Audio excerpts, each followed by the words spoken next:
I never imagined my life would end like this. Humiliated in front of strangers, betrayed by my own daughter. It happened at the charity gala, the grand hall buzzing with soft music and crystal chandeliers sparkling above. I had worked all my life to help others, but tonight the spotlight felt cruel. My daughter, standing beside me, smiled at the wealthy patrons. Not a warm smile, but a calculating one, the kind that sends chills down your spine.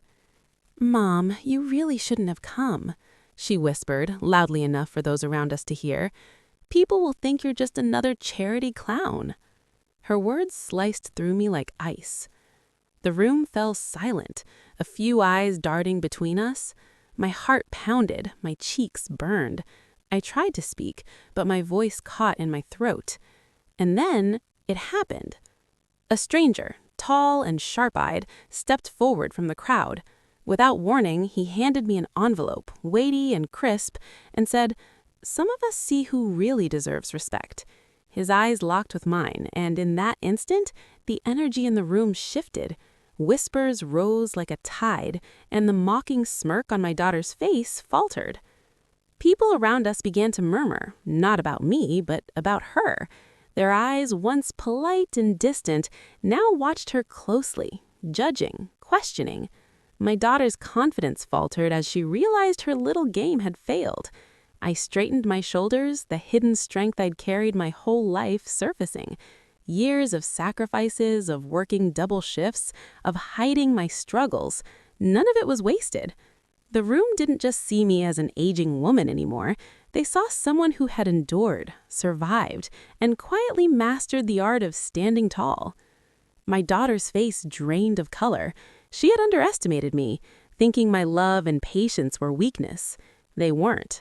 I smiled faintly, feeling a spark of vindication. But this was only the beginning. The stranger's eyes met mine once more, almost as if he knew more than he let on, hinting at secrets yet unrevealed. The envelope in my hand promised a reckoning, a justice long overdue.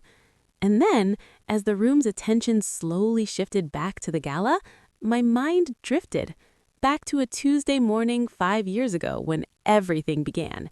That was the day my world changed, the day I realized some betrayals come not from enemies, but from those you trust the most. Before we continue, please leave a comment telling us where you're watching from and subscribe to Social Old channel. We're creating a community of people who know that our best chapters can happen at any age. Now, back to the story. I remember a time when my daughter's laughter filled every corner of the house. Before the betrayals, before the cold smirks and whispered insults, there were quiet mornings when the sunlight streamed through the windows and we sat together over breakfast, talking about dreams and possibilities. I worked long hours, yes, double shifts, sometimes even triple, but every tired muscle, every skipped meal, every sleepless night was for her future. I can still feel the weight of those years. The early mornings when the kitchen smelled of burnt toast and strong coffee, my hands shaking from exhaustion, but my heart full because I knew I was giving her the life I never had. I cheered at her school plays, clapped the loudest at her Little League games, and stayed awake through feverish nights, holding her hand and whispering, "You'll be okay. I'm right here." We shared secrets and small victories. She learned to ride her bicycle on the cracked pavement outside our old apartment. She mastered the piano, each note filling the room like tiny bursts of hope. And every evening, when I sat on the worn sofa, her homework spread across the table, I felt a strange mixture of pride and exhaustion, a satisfaction that no amount of money could ever buy. Yet, even in those tender moments, I began to notice little cracks. Sometimes she would dismiss my advice, her eyes sharp, calculating. Sometimes I would catch her small lies, harmless, I told myself, little omissions about money or where she went after school. At the time, I ignored them. I thought they were phases, the way children test boundaries. Love can blind you. Trust can make you vulnerable. And I had given her both freely, without reservation.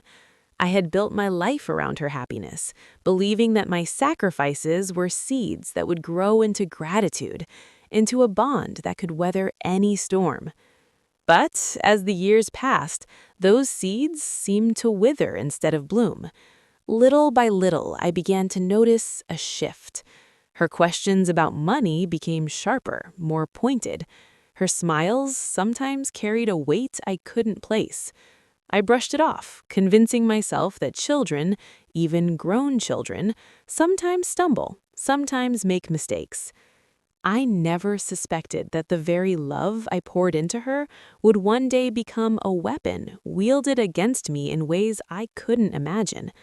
That same daughter, the one whose small hand I held through scraped knees and broken hearts, would eventually stand in a grand hall, whispering words meant to cut me down, thinking she could dim the life I had built with every ounce of my being. But even then, back in those early years, there was a strength in me, a quiet resilience that I didn't fully understand. It was in the long nights, the empty cupboards, the sacrifices I made silently. Little did I know, that strength would become my shield, my sword, my only hope for surviving the storm that was to come. And so, while the memories of laughter, hope, and love seemed distant now, they were the foundation. They were the reason I could stand tall later, even when betrayal felt like a blade pressed against my chest. It was a quiet Tuesday morning, one that seemed ordinary in every way. The sun streamed through the curtains, dust motes dancing lazily in the warm light, and I was sipping my first cup of coffee, the bitter taste grounding me. I had a feeling that day would pass like any other, but life has a cruel way of hiding storms behind the calm. I went to check the mail and noticed an envelope with my name written in my daughter's handwriting. At first, I thought it was just a bill or some mundane note, but the moment I opened it, my hands froze. Inside were bank statements, receipts, and notes, evidence that she had been taking money without my knowledge. Little by little, over months, she had been draining accounts I had worked decades to build. Every sacrifice, every sleepless night, every skipped meal, it had been slowly stolen. My heart pounded. I sat down on the edge of the kitchen chair, clutching the papers, as if holding them tighter could make the betrayal disappear. I wanted to scream, to run, to demand an explanation, but a heavier weight pressed on me. Disbelief. This can't be real. She's my daughter. She wouldn't. And yet, the numbers didn't lie. The careful tracking of every withdrawal, every subtle deception, it all pointed to her. The realization cut deeper than any insult ever could. This wasn't a mistake. This wasn't teenage rebellion. This was intentional. I remembered every time I had said, "I'm proud of you." Every evening I had stayed up helping her with homework, every smile I had given freely. How easily she had taken my love for granted, turning it into a weapon. The quiet betrayal burned like acid in my chest, leaving me gasping for air. I tried to confront her gently at first, hoping I was wrong, hoping there was some explanation. Her smile that day was different, too practiced, too cold. She explained things away with half-truths, subtle lies that left me doubting my own senses. Maybe I'm overreacting, I told myself, but the evidence was there, clear and undeniable. That Tuesday morning changed everything. It was the moment I realized that some betrayals don't come from strangers or enemies. They come from those you love, those you have trusted with your heart. And when they strike, they leave scars not just on your life, but on your very soul. I remember staring at her, trying to read the familiar face I had known for years, searching for the little girl who once held my hand and trusted me without question. She wasn't there. What looked back was someone I didn't recognize, calculating, unfeeling, and ready to take everything I had worked for. In that silence, I made a decision. I wouldn't crumble. I wouldn't let this betrayal define me. The pain was real, the heartbreak deep, but I realized then that this was not the end. It was the beginning of a fight I had no choice but to win. And so, while that day had shattered my illusions, it had also awakened something inside me, a quiet, burning determination. I would gather the truth piece by piece, and when the time came, she would see that the mother she underestimated was far stronger than she ever imagined. After that Tuesday morning, my life became a quiet battlefield. I couldn't show the world my heartbreak, and I couldn't let her see that she had wounded me. I had to gather proof. Everything. Every transaction, every lie, every small act of manipulation had to be documented. I became a shadow in my own home, watching, noting, collecting. The house that once echoed with laughter now felt heavy, filled with silent tension. Every time she walked past, I studied her carefully, memorizing gestures, overhearing conversations, piecing together a pattern I wished didn't exist. I called banks discreetly, tracked statements, and saved emails. Each discovery made the betrayal sharper, but it also sharpened my resolve. Friends began to notice my quiet transformation. Mrs. Sharma from next door, who had always watched our family with kind eyes, came to me one evening. She said gently, "You don't deserve this. We see what's happening." I felt a flicker of hope. Someone outside my bubble acknowledged the truth, a small ally, but a crucial one. Even my own family started to drift into whispers behind closed doors. Cousins and relatives who had once been distant suddenly seemed to notice the tension. I didn't speak. I simply watched. The power of observation became my tool, my secret weapon. Every small hint, every casual remark from my daughter fed the bigger picture I was building. Nights became long, filled with quiet calculations. I would sit at the kitchen table, papers spread before me, a pen in hand, heart pounding, yet strangely calm. The betrayal was raw and personal, but in those moments, I felt a strange clarity. I could see the path forward, narrow and dangerous, but navigable if I stayed patient. And then came small victories, a forgotten receipt here, a careless comment there, a bank statement that didn't match her story. Little cracks began to appear in her carefully constructed facade. Each discovery was like a spark in the darkness, a reminder that truth, no matter how well hidden, has a way of surfacing. I realized I was no longer just a mother who had been wronged. I had become an investigator, a strategist, someone who could quietly turn betrayal into evidence. And in that realization, I found power. The same daughter who had thought my patience and love were weakness would soon learn that those very traits could be transformed into something far stronger, proof that could not be denied, proof that could bring justice. By the time the first whispers reached the edges of our social circle, I was ready. The evidence was undeniable, the witnesses quiet but willing. I was building a case, piece by piece, for the day when the world would see the truth. And deep down, I knew that when that day came, nothing, not her smirks, not her manipulations, would stand in my way. The betrayal didn't stay quiet for long.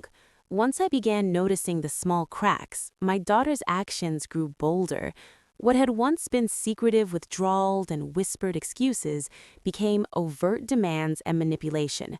She started to treat my generosity as weakness, my patience as something to exploit. One afternoon, she cornered me in the living room, her voice sharp, almost rehearsed. "Mom, you should really consider signing over the accounts to me," she said, leaning against the doorway, her eyes calculating. I felt my chest tighten, my blood boil, but I kept my composure. I smiled faintly as if humoring a child, while inside a storm raged. It wasn't just the money anymore. She started undermining me socially, calling friends with half-truths, planting seeds of doubt, twisting small favors into reasons to ridicule me. The neighbors, the school community, even distant relatives began to notice tension, subtle shifts in her words that cast me as unreasonable, old-fashioned, or incapable. The emotional weight became unbearable. I remember nights sitting alone, staring at the ceiling, clutching my chest, trying to breathe through the suffocating mix of fear, anger, and betrayal. The house that at once been a sanctuary felt like a trap, each corner echoing her words, her smirks, her calculated steps. But I refused to crumble. Every act of hers, every manipulation became a clue, a piece of the puzzle. I documented it all. Texts, emails, witness statements, every slight and every lie. I became both mother and investigator, balancing love that refused to die with vigilance that demanded survival. Even when she flaunted her power, I stayed quiet. I watched her carefully, noting each move, anticipating her next step. And slowly, I began to see patterns, where she overreached, where she was careless, where her arrogance left openings. My silent preparation was turning into strategy. Then came the day when her audacity reached its peak. She attempted to take control of a small property I had saved for years, claiming it was hers by right. The neighbors whispered, friends glanced nervously, and for a brief moment, I felt that familiar surge of panic. But it passed. In its place came clarity. I realized the truth. The more she tried to assert power, the more she exposed herself. The evidence I had been quietly gathering could no longer remain hidden. The time for preparation was ending. The time for confrontation and for reclaiming my life was approaching. And in that realization, I felt something I hadn't felt in years, a flicker of hope. Hope that the woman she had underestimated, the quiet, patient, enduring mother, was about to stand fully in the light, and that the reckoning she had been avoiding was closer than she imagined. The turning point came on a day I will never forget. A moment when everything I had endured, everything I had quietly documented, finally converged. It was at a community event, small compared to the gala, but significant enough that the right eyes would notice. I arrived with calm precision, papers carefully tucked away, heart steady. My daughter, unaware that I had prepared for this, walked beside me with that same practiced smile, the one I had once mistaken for innocence. But today, her confidence would meet resistance she hadn't anticipated. I watched, quietly observing, while she subtly tried to manipulate the organizers, twisting facts, bending conversations, planting seeds of doubt. Her eyes flicked to mine once, curious, but I looked back without fear. The calm in my gaze threw her off balance, though she didn't realize it yet. And then, I began to speak. Not in anger, not in accusation, but in quiet certainty. Piece by piece, I revealed the inconsistencies, the missing funds, the lies she had carefully constructed. I presented the documents I had gathered over months, the bank statements, the receipts, the emails. The evidence was undeniable. The room, once filled with polite chatter and casual smiles, shifted. Whispers rose. Eyes that had been polite now scrutinized her every movement. Her carefully rehearsed words faltered. She tried to respond, tried to deflect, but the weight of truth pressed on her like a tide she couldn't escape. I could feel the energy change around me, the support I had quietly nurtured, the friends, neighbors, witnesses, emerged subtly, offering quiet validation of the truth I had unveiled. For the first time, she realized that the game she had been playing was over, that her manipulation and charm were powerless against evidence and resilience.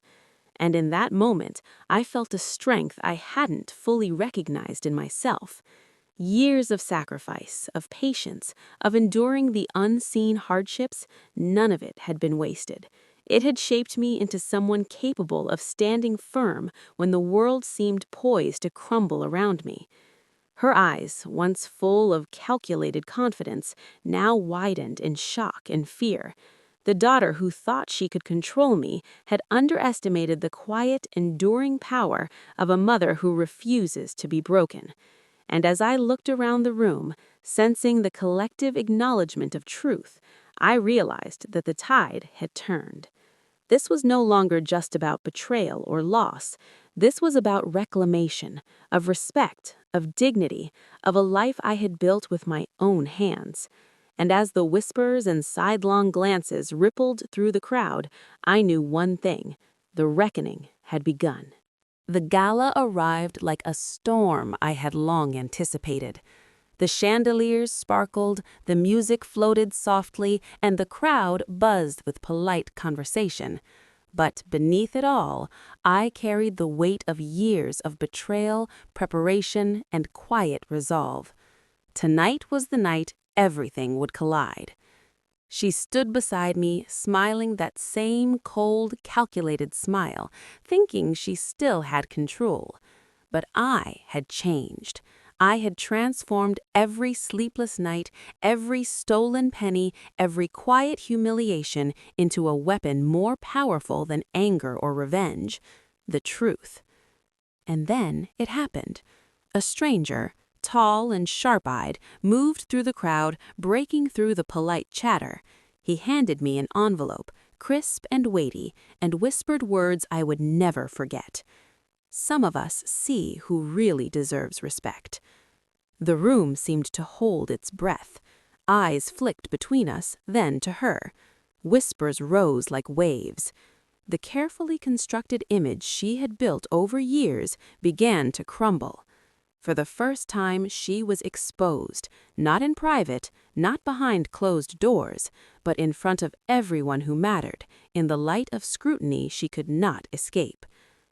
I opened the envelope slowly, deliberately, letting the anticipation stretch, letting her watch. Inside were documents, letters, witnesses' statements, proof of everything I had endured, everything she had tried to hide. I held them firmly, letting the weight of my life's work, my sacrifices, and my suffering resonate in my hands. I turned to her, calm, poised, unshakable.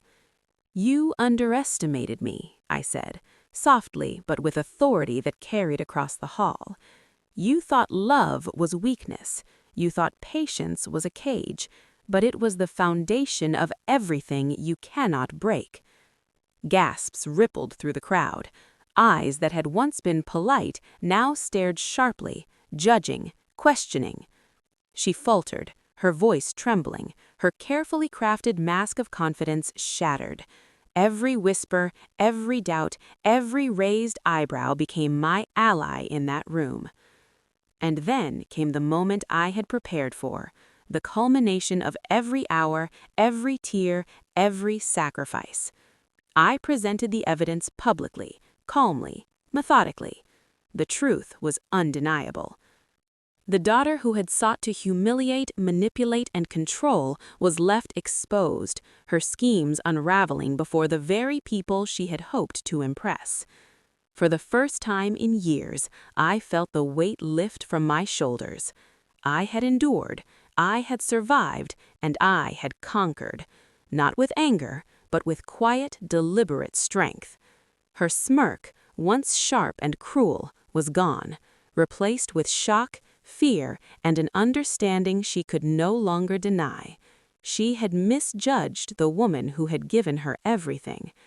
And as the crowd began to murmur, acknowledging what had been hidden for so long, I straightened my shoulders, feeling a quiet vindication settle deep in my chest.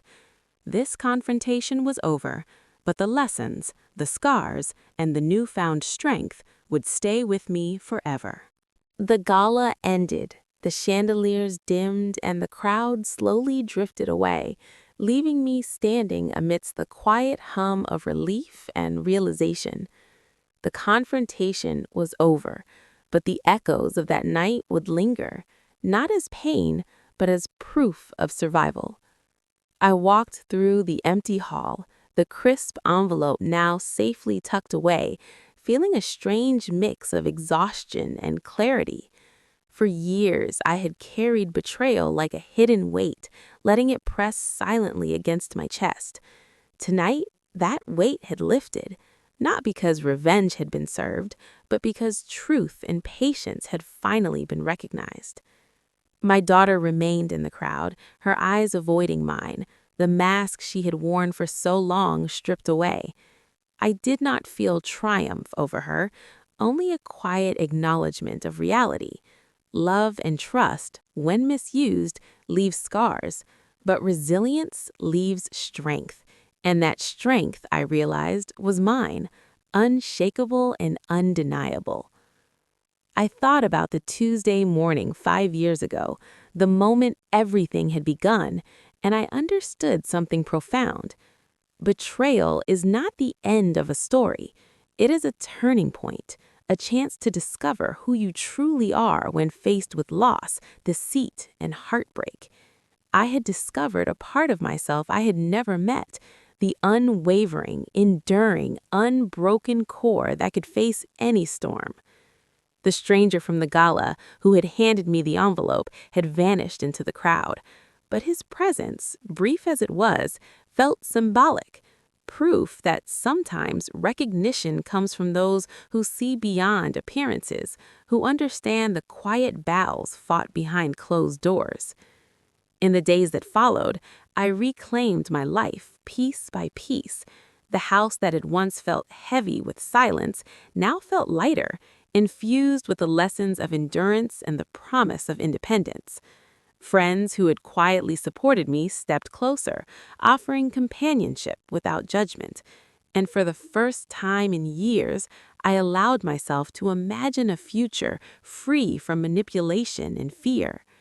I had been humiliated, betrayed, and used, but I had not been broken. My love had not been weakness. My patience had not been folly. They had been the quiet forces that sustained me, and when the moment came, they became my armor. And as I stood in the soft morning light the next day, reflecting on the journey that had brought me here, I realized the truth that would carry me forward. Life may hand you betrayal, loss, and pain, but it also hands you resilience, courage, and the power to rise again. I had survived her betrayal, and now, for the first time in a long time, I was free. Free to live, to love cautiously, to trust wisely, and above all, to stand tall, unshaken and proud of the woman I had always been and would always be.